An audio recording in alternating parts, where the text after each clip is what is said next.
everyone, it's Nilay Batti with tons of English. Today's topic is all about real estate, and at the end of it, I will give you what I think is a very exciting task as a homework. What is real estate? Because I have practiced the field as part of my professional job for almost 7 years. I thought this is a good topic to cover and maybe to make you get familiarized with in the context of English. And then, as I said, give you a topic that you might find interesting to do. So real estate is a piece of land and a structure, whatever is built on it. Real estate is a complex topic, of course. It gets shaped by law and preferences, climates, geographies, supply and demand, the basic economy rules. In this case, what is a home? What is a house? In English, a home is where you live with your loved ones, whereas a house is a structure, a habitat, basically to live in, a facility almost. So there's the emotional part of a home, and then there is the just the pragmatic, functional side of a house. So sometimes you can use these interchangeably, but usually a home is where you live, whether it's small or big, old or new, where your heart is. A house is whatever is on the market for sale, for example. Okay, so and then what is an agent? An agent is usually the person that runs the transaction when purchasing is happening for a property, for a house, for a facility. And we know there is residential, usually real estate, and the commercial real estate. Residential is usually for people to live in for their needs or even for investment reasons. However, the commercial is solely for investment or actually to practice a certain work area.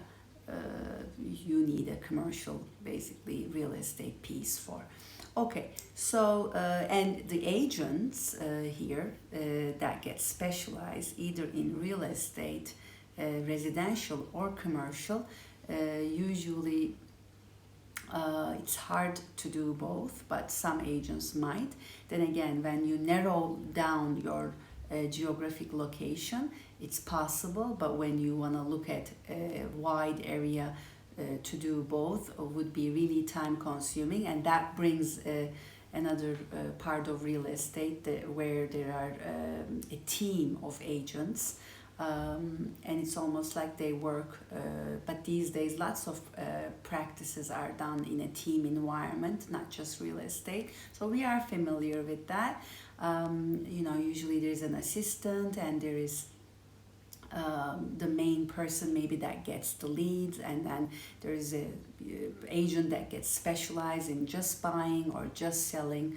There are even sometimes agents that just do the contracts, for example.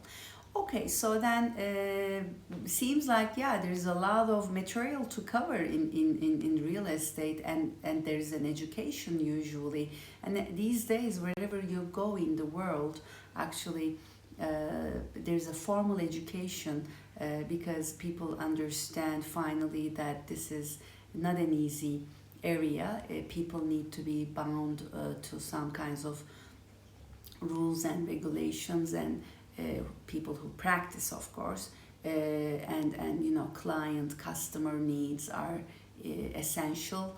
Honesty, integrity, trust, essential. Not everything is about making the money, but also serving the people right, and just creating a fashion that will go for many generations to come. in buying and selling real estate.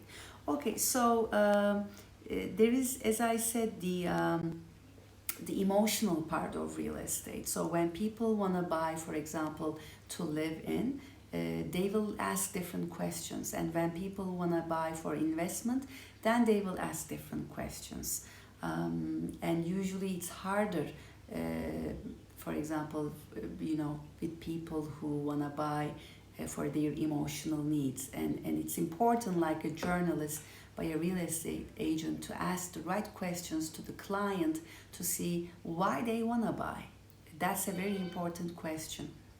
Once you can get that answered, your job will be that much easier actually. So, and then for investment purposes, we see that real estate is huge.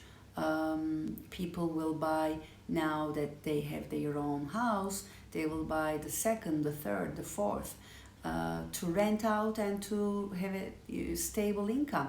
So what happens then? When they can't manage all these properties, they will need a property management or two or three. And property management is a growing field actually, I see in the world. There's a huge need. When people want to invest in real estate, good property managers are essential. Again, trustworthy companies and people, hand in hand, are essential.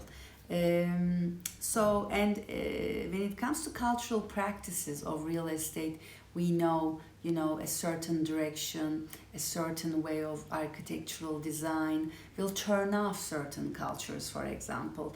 I've seen this in my practice. And they will ask you different questions. Whatever might be important for these people might never be important for those people. So again, being culturally aware of your clients' and customers' needs will make it enjoyable to work in the field.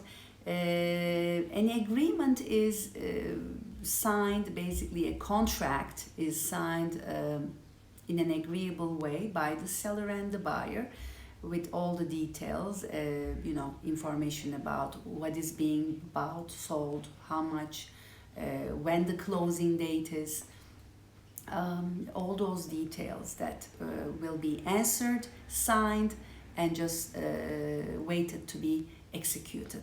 So in this case, one of the important things about real estate, the income of an agent is called commission. Now, this needs to be talked about prior to your getting engaged with this agent as a customer client, that you need to hash it out before so that there is no surprises at the end, whether you are buying or selling, and there needs to be a written, signed both parties agreement that actually protects the client and the agent.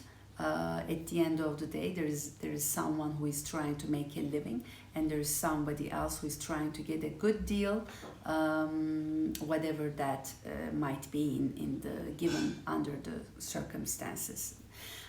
So again, I don't want to bore you with so many details. This could be a year of training, but I've just sort of given you certain titles, examples, just what comes to my mind as the first things. Now, I think the task is very exciting because you might find it exciting to write about where you want to live. First of all, name the place of the country, the city, and where, what type of a house is that? Is it a 2+1 or it's a mansion, and for what? Why do you want either that or that? So either talk about this in front of a mirror with a friend, or write about it nicely, plan it first, write about the points. I'm going to talk about first where, and then this is why, and then I want the house or the flat to be like this, and this is how I want to decorate it. I mean, the topic is really, I think, whether you are a scientist or an artist, doesn't matter. Everybody wants to live in a, I think, home. That's just part of us, part of human nature. So I think it's an exciting topic, and get it checked for grammar, vocabulary. Again, use the right words, use the dictionary. And another hint I want to give you today is actually the dictionary that helps you with pronunciation online. There is Cambridge, I can see, just comes to my mind right away. And others might be available if you research. So they'll help you with the pronunciation. Again, you don't have to be a native to pronounce things in the right way. And yes, I understand there's British English, there's American, there's Australian, and but the point is, whatever it is, there needs to be a coherence in your talking.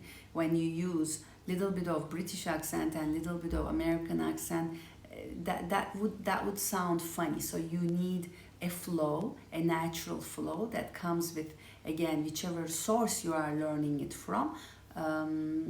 That will get shaped by that.